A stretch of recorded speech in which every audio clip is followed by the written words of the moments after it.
बड़ा मांग कैले हुआ लड़की कलश के पूरे परिवार के तोरे पसंद है, लेकिन जो बीच में तिलक लोग मांगत भाई ये काम ठीक ना है। लड़का कलश 1 रुपया ना दे, लेकिन गारंटी देवे के हुई। लड़किया कलश कौने चीज के लड़किया बतावत है, कहत है का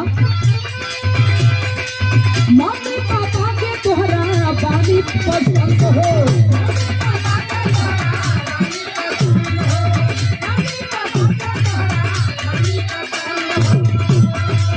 हमके बतावा तोहार कहता के मन हो,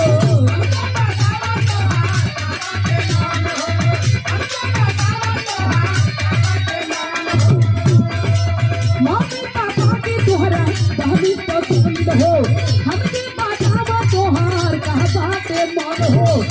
लड़का कहे 1 रुपया तिलक ना चढ़ावे के पड़ी, 1 रुपया तिलक ना चढ़ावे के पड़ी, शादी से पहले सुनाए करे जा, शादी से पहले सुनाए करे जा, चली के मेडिकल करावे के पड़ी, शादी से पहले सुनाए करे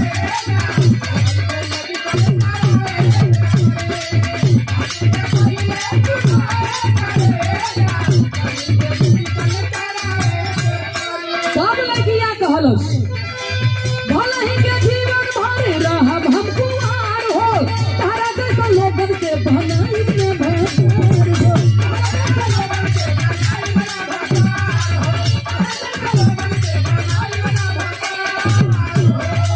भले के जीवन भर रहब हम कुआर हो, तारा जैसा लोगन के भलाई में भर हो।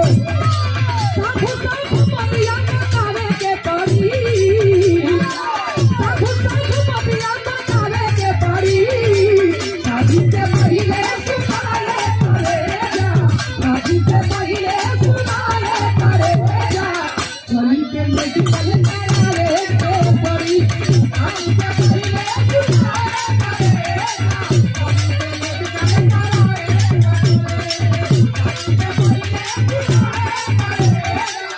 श्री राजेश यादव जी सिकटावा बाबा मंदिर से जहाँ ऐतिहासिक कार्यक्रम होला, वो कार्यक्रम के पूर्वांचल में कोनो छोड़ ना होला।